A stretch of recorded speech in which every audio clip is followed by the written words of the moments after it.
Yeah. Again, today we're here to talk a little bit about our upcoming game. But before I do that, kind of recap Saturday. Um, it was a great win for our program. Um, as we talked about, it was a great opportunity for us to have the ability to play a ranked opponent here at home, and very thankful for the student section that came out. I thought they did a great job of creating an energy for us to get us off to a fast start. And the fan support was a big part of the fast start for us, and so we're very thankful for the people that came out to support us in a big game. And again, as I told our team, was really proud of how they played. Very happy with them understanding, that the consistency that you need to play with as we continue to try to create an identity as a program. And with that being said, I also talked to our team that, and hopefully, our fans and everybody understands. I mean, we're on a journey right now as a program. We're at stop 2 of a 12-day journey. And so if you look at it as a journey, after 2 games, are we happy where we are? Well, of course we are. And I kind of said this to the team. I mean, it's like driving from California to D.C. and you hop in your car and, day 1 and day 2, you pull up and, are we happy we're in Phoenix? Yeah, we didn't get a flat tire. We didn't have an accident, but it's still only day 2 of a 12-day journey, which means we got a lot of the trip left. And so we're happy where we're at, but we also understand that there's so much more to the journey. And the next stop is this week against a really good Temple program that has played really tough. They pride themselves on Temple tough, and you see it in the way they play and what we saw on tape. And I've gotten to know Coach Carey, from his days at Northern Illinois. I know they'll be well coached. They've got some great players on the offensive side of the ball, the strength being the quarterback and 2 really big-time wide receivers, along with some really big backs. And then on the defensive side of the ball, they do a really good job having an experienced defensive side, and they play what they play, and they play it really well. So, again, the thing we're trying to beat into the head of our players is that, the success that we've had is, again, based off of us understanding the habits and behaviors it takes to go play and take advantage of the opportunity that we have. And we also know that because of as we continue to create this identity and we continue on this journey, that we're going to get everybody's best. I mean, we're not going to sneak up on anybody. Temple, I'm sure, because of how we've played the last 2 weeks, I'm sure we'll get the best version of Temple. And, my job as the leader of the family is for them to get the best version of us, which we found that the recipe to us being able to play the way we've played the past 2 weeks is the consistency of how we go about our work. And, the consistency precedes the intensity. Everybody can get up to play a ranked opponent, but now for us to be a successful program and build on it and continue on our journey without the adversity, we've got to have the consistency of what we do each week to have the results that we want to get on Saturday. And, I'll end it with this and open it up to questions. Our captains for this week, Tyler Mabry on offense, KeyAndre Jones on defense, and then Jake Funke on special teams. And with that, I'll open it up to questions. Coach, for over the years, no matter how good or bad both the programs have been, Maryland's always gotten their best shot from Temple. What is it about the Owls that make them such a tough out over the years, and what have you noticed is different with the new coaching regime with Coach Carey? Well, I think the big thing with them is just the mentality of where they're located. I mean, much like how I like to take pride in being from the DMV, and we're kind of one of those areas of the country that kind of keeps a chip on our shoulder that, we're always fighting for anything we get. I think that, those Philly born and bred, I think back to the boxers that are from the Philly era and how tough and hard-nosed they are. And, I think it's the temperament of that city, and I think they've embraced that toughness. And, Rod Carey is a guy that's from the Mallory family tree that I know really, really well. And I've seen his teams at Northern Illinois when I was, at Illinois and having followed their program some.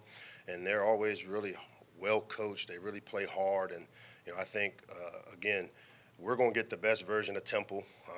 And a lot of it is because of us taking advantage of the opportunity with the last 2 weeks we've had. And, with every opportunity, comes adversity, and opportunity and adversity kind of go hand in hand. And now the adversity we'll face because of us taking advantage of our opportunities we're going to get everybody's best game. I mean, not very few people will show up and kind of take us for granted, but it's because of what we've put on tape and how we've played the last 2 weeks. And our team has to understand, to be able to continue to do that, we've got to have consistency, and that's the key to it. Mike, since you got here, what have been your impressions of what Jake Funke has been able to do just to get back on the field, and kind of building off something that Anthony McFarland said after the game Saturday? Has he been kind of a coach in that running backs room in addition to your regular coach, and how much do you kind of appreciate that as an old running backs coach yourself?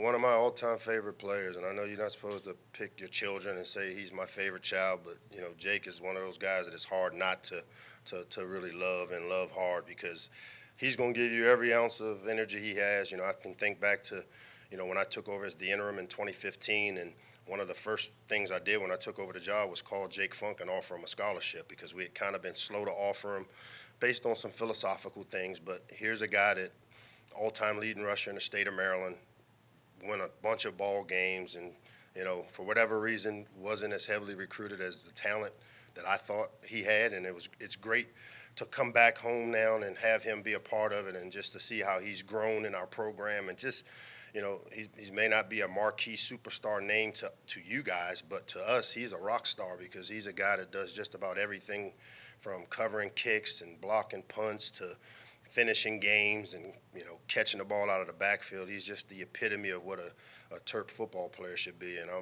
it's great to have a guy like Jake, because, again, he's got a high football IQ. And when you look at that room, man, we got a strong running back room. He's the one guy that, from a consistency standpoint, that shows up, and you're going to get 100% every time he steps out on the field. Can you talk about the value that Mabry has brought to this team and how well he fits into your scheme, both as an inline blocker and his play down the field? Yeah, there's no doubt. He and Josh and KeyAndre and Shaq, man, were guys that I kind of targeted once they got into the transfer portal. I can think back, Tyler visited Alabama after we had him here on an official visit, and, Alabama offered him a scholarship, and we were very fortunate to get Tyler to buy into what we were selling and come here and take advantage of the opportunity. But, he has a NFL body. He has the ability to, we like to call it, block the C area, because, with the defensive ends and some of the things we want to do in the run game, we're asking him to isolate and block some of the best players on the defensive side of the ball, defensive ends. And he's done that with a high level of execution for us the past couple of games. And, his work as a pass receiver and vertically down the field and being really reliable, it's been great to see from that position, because that's a pivotal position in this offense, tight ends. And both he and Chig have done a really good job of understanding what we want to do. And they've also been really versatile in that we do so many things with them, from lining them up in line to lining them up in the backfield to splitting them out wide. And these guys are really, high football IQ guys that are taking advantage of the opportunities that they're given. And Tyler, to me, has been a great addition to our offense. You have experience, especially from being at Alabama, of, being, part of a team with a, number next to its name and, those high expectations. What did you kind of, take from Nick Saban about, keeping the team grounded and, even with that ranking, and how you been kind of like implementing that here now that you guys are ranked? Well, I think the biggest thing for us, and it goes back, we're in game 2, and the rankings really, this is, like I said, we're happy where we're at the second day of our journey. And if you look at our season as a 12-day season, it's still a lot of football left to be played.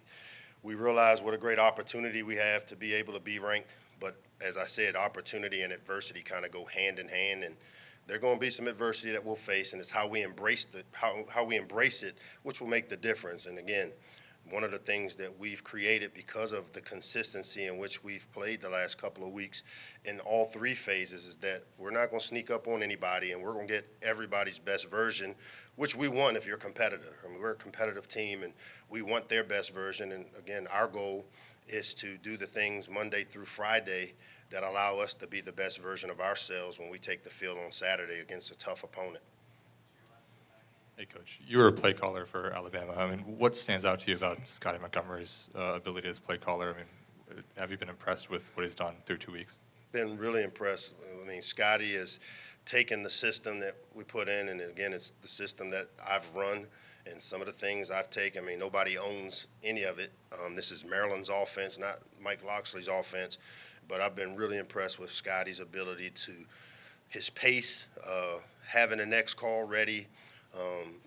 The offensive staff, I mean, as everybody knows, it's a staff that helps shape the game plan, and I look at myself as part of the staff. I'm part of the process of putting together the game plan, but Scotty calls it 100% of the time. I make suggestions in between series.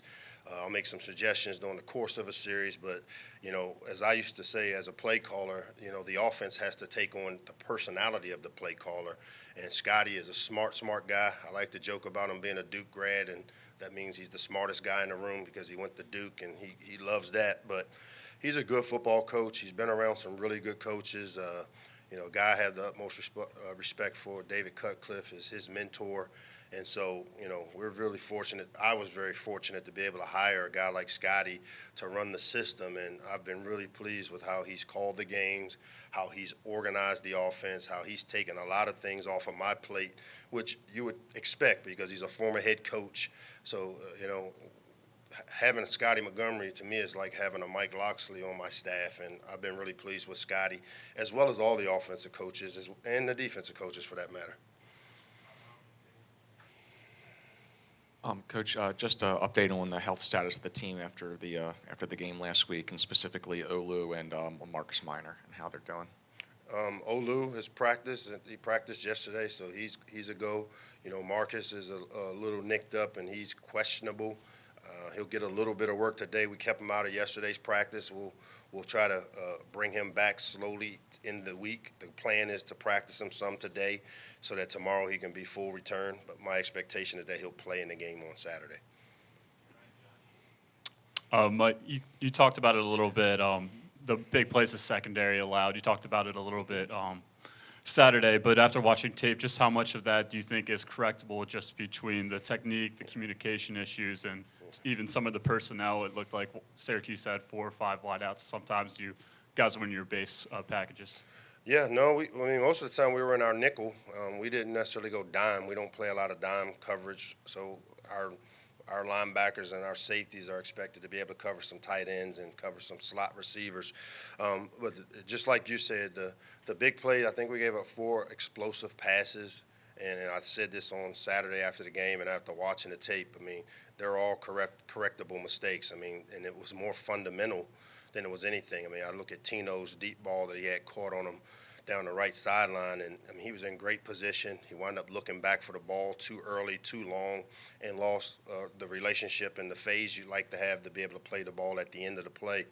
You know, some of the communication errors are things that we're going to continue to have to just hammer home with our secondary and the back end guys. You know, like I said, you know, Jordan Mosley is not a talkative guy. You know, and he's got to do some things communication-wise to get everybody on the same page. But all the big plays that we gave up, the explosive plays, were self-inflicted. Not to take anything away from what Syracuse did, because they got good players and they did some good things scheme-wise. But they were mostly fundamental errors that we got to get corrected throughout the course of our practice week and go out and get it executed on Saturday. Coach, what's been the feedback, or have you felt any positive vibe from the students, or, you know, the campus here? And what about some of the alumni maybe giving you some encouragement and backslapping after this 2-0 start? Yeah, I mean, we've had a lot of people that have reached out and very deserving. We're happy as a team to be able to make our supporters and our fans and our students on campus feel good about our program. You know, I think it's our job to put a product on the field that they will be excited about supporting, and there's no doubt, you know, from where we are, where we were, and where we are. As I said, we're happy with where we are in day 2 of the journey, but still a long, long trip. And, you know, this week is going to be really important for us to really hone in on the reason we've had the success that we've had is just being consistent about how we do our business, and that consistency is the key to this deal. Coach, John Hoke spoke about continuing to bring a pressure defense, and we got to talk to him a few months ago.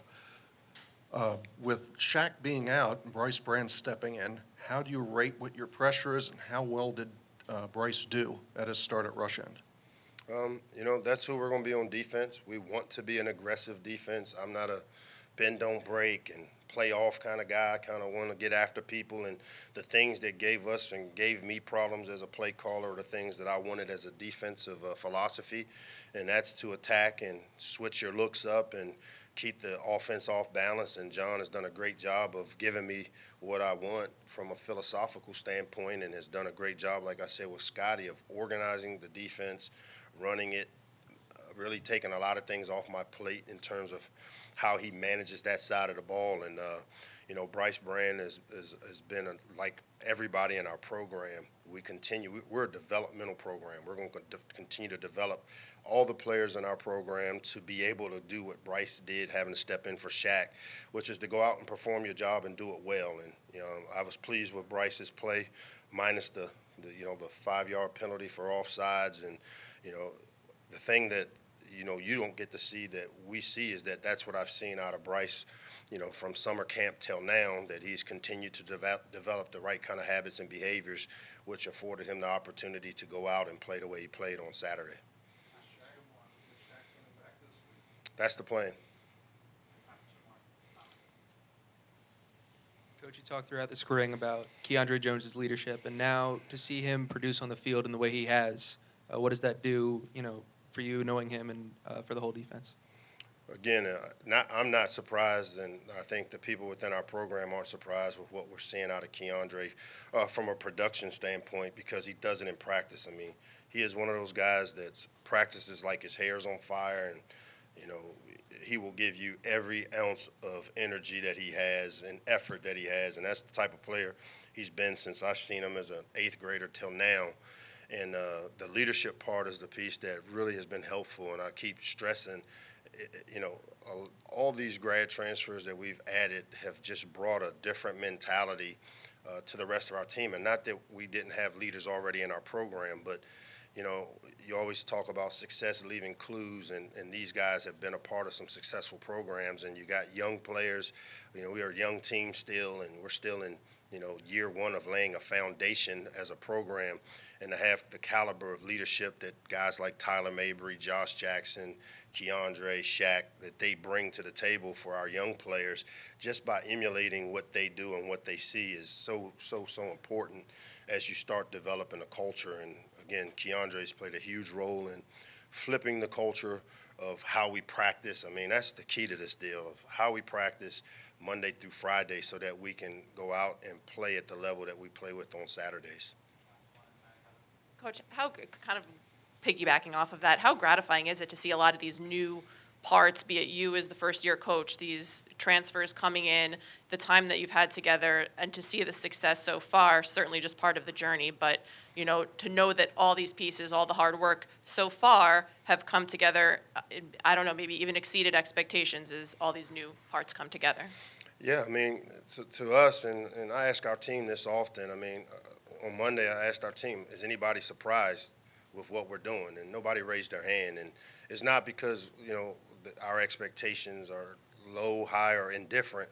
It's just because we've really all bought into, if we do things the right way, Monday through Friday, and practice with the intensity that we have to, and, have the right kind of habits and behaviors and everything. I mean, even off the field, we talked to our guys about going to class on time and doing all the little things, hydration, eating the right stuff. Today's going to be a hot day. Last Wednesday, I thought we kind of fell off in the middle of practice because it was hot. And they know that Tuesday is going to be a rough day and Wednesday is going to be a rough day. So I've got to take care of my body so that I can get in the work I need to get in to be able to play well on Saturday.